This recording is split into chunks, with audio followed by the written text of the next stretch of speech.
Oi, pessoal! Eu sou a professora Meire Ellen, sou bióloga, professora de ciências e esse é mais um vídeo do canal Estuda que Vai. Vamos continuar então analisando as questões de ciências da prova da ETEC, né? A última prova onde mudaram as questões por conta dessa mudança da banca, que antes era a FAT e agora é a IDECAM. Então, a gente vai fazer essa análise das questões 46 até as 50 de Ciências da Natureza. Vamos lá? Vamos fazer, então, a leitura da questão 46. Durante o experimento, o estudante aqueceu um líquido dentro de um recipiente fechado. Ele percebeu que o vapor acumulado exerceu pressão nas paredes do recipiente. Essa observação indica. Então, nós temos um recipiente fechado, vamos imaginar que seja uma garrafa, lá dentro tem água, e aí a gente aquece esse recipiente e essa água se transforma em vapor. E esse vapor vai aumentar a pressão ali dentro. Por que que isso acontece? Vamos lá. A perda de massa do líquido. A garrafa ela está fechada. Então, tá saindo alguma coisa dessa garrafa? Não. Tá entrando alguma coisa nessa garrafa? Não. Então, a massa ela continua a mesma. A gente já sabe que a A não é. Então, vamos riscar ali a A. B. Agitação molecular aumentada com calor. Sim, né, pessoal? As moléculas, elas se agitam, né? Ela aumenta a agitação conforme o aumento da sua temperatura. E isso eu falei numa outra aula de termodinâmica, né? Então, por exemplo, vou colocar aqui, ó, transformações da matéria. Então, por exemplo, eu tenho a molécula que ela está no seu estado sólido e ela está ali com uma pequena agitação. Então, elas estão todas juntinhas, com uma pequena agitação. Quando eu aumento o calor, aumento a quantidade de energia aqui, essa agitação ela já vai aumentar. Então, essas moléculas elas já vão ficar mais separadas uma das outras. E conforme eu vou colocando mais e mais calor, essa agitação ela continua aumentando. Então, vamos pensar numa substância que ela esteja dentro de uma garrafa fechada. Esta garrafa, ela tem ali paredes. E essa agitação ela vai aumentar a força daquela substância dentro ali da garrafa. Então, vai ter um momento que essa substância ela vai começar a bater uma na outra e também a bater ali na parede do vidro da garrafa. Então, aumenta a força. E aí, vamos dar uma olhadinha na fórmula da pressão. Ó, a pressão é igual força sobre área. Quanto mais eu aumento a força, mais eu aumento a pressão. Se eu aumento a área, eu diminuo a pressão. Então, pensando nisso, ó, se eu aumento a agitação, se eu aumento a temperatura, eu aumento a agitação. E se eu aumento a agitação, num ambiente fechado, num recipiente fechado, eu aumento também a pressão ali de dentro. Vamos pensar num exemplo. Eu tenho uma garrafa de refrigerante. Lá dentro eu sei que tem gases, né? O gás carbônico geralmente tem dentro lá do refrigerante. Essa garrafa ela está fechada. Quando eu abro a garrafa, a gente já ouve o gás saindo, né? Então ele tá numa pressão ali tão grande dentro da garrafa que quando eu abro essa garrafa, ele já sai com essa pressão, sai com essa força. E se eu agito ainda mais essa garrafa, né? Vamos supor que você tá lá no carro, a garrafa tá ali solta e acaba se agitando ali dentro do carro, você chega, abre. Você sabe que o que acontece com o refrigerante? Ele sai com toda a força ali de dentro da garrafa. E isso acontece porque aumenta a agitação, aumenta a pressão por conta desse ambiente ser fechado, tá? Agora, se eu aumentasse a área, né? Se eu aumentasse o tamanho da garrafa, então a pressão ela poderia se manter. Vamos ver então, por que não é a C? Absorção de luz pelas moléculas. Não, né, pessoal? Não. D. Dissolução do recipiente. Também nada a ver. Reação química com a água. Não, só poderia ser a B da 46. 47. Em atividade de observação com material orgânico, estudantes identificaram fungos e escurecimento das folhas após vários dias em ambiente úmido. Essa mudança indica. Vamos pensar, uma folha lá tá no ambiente úmido e de repente ela começa a escurecer. O que está acontecendo ali com essa folha? A. Ação de decompositores na reciclagem da matéria orgânica. De cara aí já é a correta, né? Então, tudo que é orgânico, né, é proveniente da vida. Quando a gente fala de química orgânica, a gente está falando ali de compostos que estão relacionados à vida. Então, vamos pensar num animal. Um animal, quando ele morre, ele vai ser transformado em humus por decompositores. Fungos, bactérias, né? Alguns animais ali também que podem contribuir, como minhocas, baratas, o murubu, né? Pode ali contribuir para transformar aquela matéria orgânica em nutrientes que vão ser utilizados por outros seres vivos, né? Por exemplo, as plantas. A planta também. A planta, ela tem um momento que ela está viva, né? Ela apresenta ali as suas folhas. No momento que essa folha ela cai no solo, ela vai ter ali a ação de decompositores. E esta ação, ela vai causar essa diferença na cor. Então, vai escurecer a cor. Isso a gente observa, por exemplo, na fruteira, né? Quando a fruta, ela começa a ficar ali alguns dias no ambiente úmido, aí começa a mofar, né? Então, é a ação ali dos fungos que estão decompondo essa matéria orgânica. B. Germinação de sementes, né? Então, o que tem a ver? A folha lá vai germinar, ficar escura, germinar semente? Nada a ver, né? Perda de nutrientes do solo. Na verdade, ali o contrário, né? Essas folhas, elas, através da decomposição, elas vão fazer uma ciclagem ali desses nutrientes. Então, vão repor esses nutrientes ao solo, né? Absorção de luz pelas folhas. Não, porque elas não estão mais realizando a fotossíntese, então elas não vão mais absorver essa luz. E congelamento dos compostos.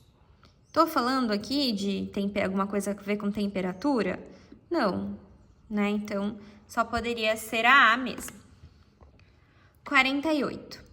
Moradores de uma comunidade desenvolveram estratégias para garantir o acesso à água potável, como a captação da água da chuva e a construção de filtros naturais. Essa atitude representa esses moradores, eles como uma estratégia, né, para conseguir ali a água potável, eles utilizaram um sistema para capturar a água da chuva e depois filtrar essa água. Legal, né? Uma ação bem interessante. O que representa essa atitude?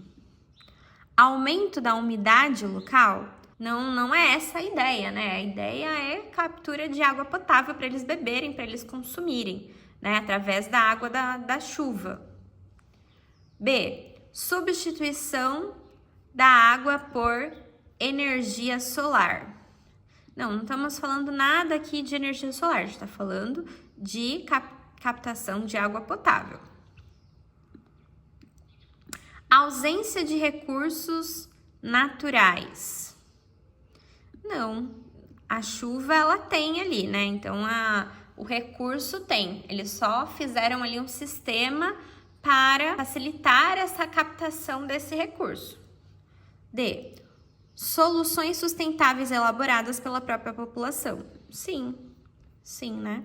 Então, foi uma boa ação ali sustentável que a população ali realizou. E dependência de produtos industrializados. Nada a ver, né, gente? Essa 48 aqui também, ela tá bem fácil, né? 49.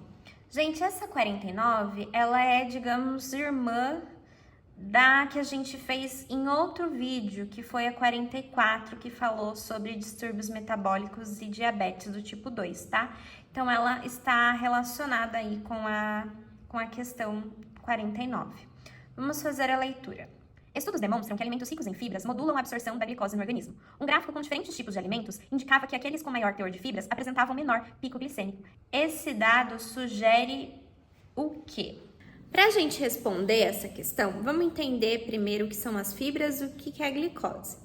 As fibras, elas são de origem vegetal, então elas estão presentes em legumes, verduras, cereais, que a gente se alimenta. Só que o nosso corpo, ele não consegue digerir essas fibras, né? Elas são importantes para nós, mas a gente não consegue absorver os nutrientes presentes nessas fibras. Já a glicose, ela está presente ali nos carboidratos. Carboidratos e açúcares são a mesma coisa e estão presentes nas massas, nos pães, nos doces, né? Então, tudo ali que é açúcar, que é massa, que vem da farinha de trigo, é carboidrato. E aí, sim, o nosso organismo consegue digerir e transforma esses grandes carboidratos, né, que são moléculas muito grandes, transformam numa molécula pequenininha, que é a glicose. E essa glicose, ela é absorvida ali pelas nossas células para realizar ali o metabolismo do nosso organismo, tá? E aí, pessoal, qual que é a importância das fibras na digestão ali da glicose? Quando a gente consome alimentos ali ricos em açúcares, em carboidratos, eles vão ser transformados em glicose que vão ali para o nosso sangue. Quando isso acontece, aumenta a quantidade de glicose e a gente tem esses picos glicêmicos. O nosso pâncreas vai produzir a insulina, que vai ajudar a controlar essa quantidade de glicose no nosso sangue.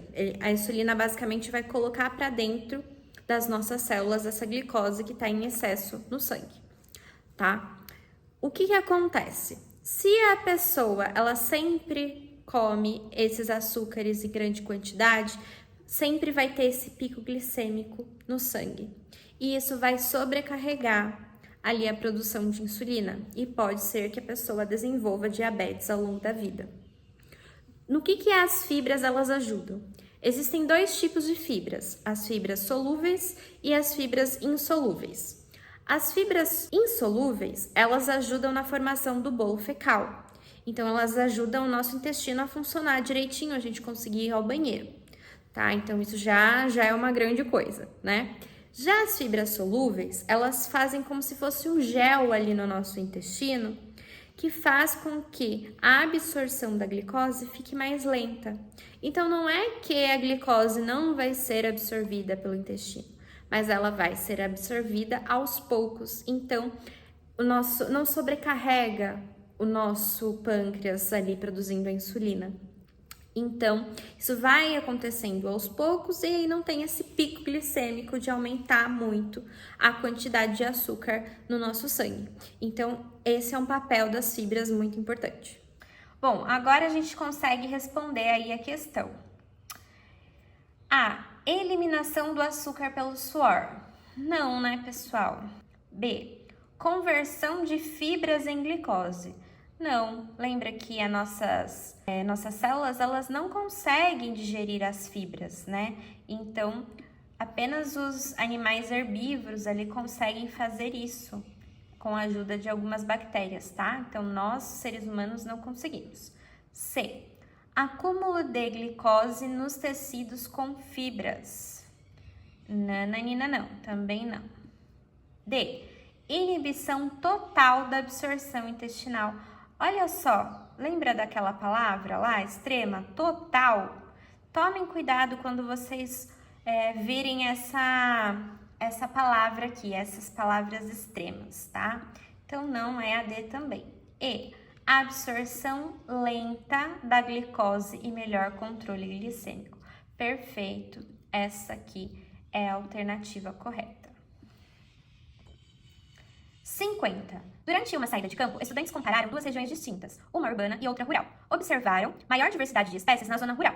Isso pode ser explicado por... Então, zona rural, maior diversidade de espécies. Por quê? A. Maior presença de redes elétricas no campo. O que a rede elétrica tem a ver com uma maior quantidade de espécies? Nada a ver. B. Elevado índice de poluição rural. O fato de ter mais poluição leva a ter mais espécies? Na verdade, é o contrário. Muito estranho saber. C. Presença de reflorestamento urbano. Não, a gente está falando da zona rural, né? Não é da parte urbana.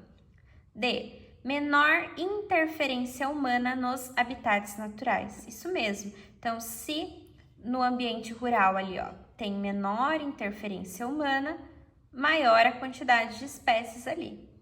E.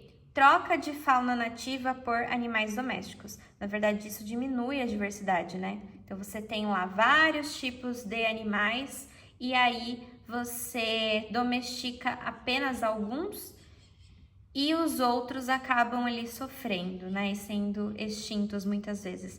Então, a domesticação de alguns animais acaba contribuindo ali para a menor diversidade de espécies.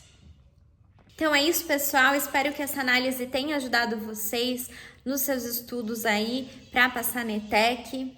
Boa sorte, não percam a energia, tá? Nos estudos. Vamos para cima que vocês conseguem aí conquistar o curso de vocês, que vocês almejam, ou um ensino médio, né, com técnico. Espero que eu consiga ajudar aí vocês nessa caminhada, tá bom? Beijo, beijo, tchau, tchau!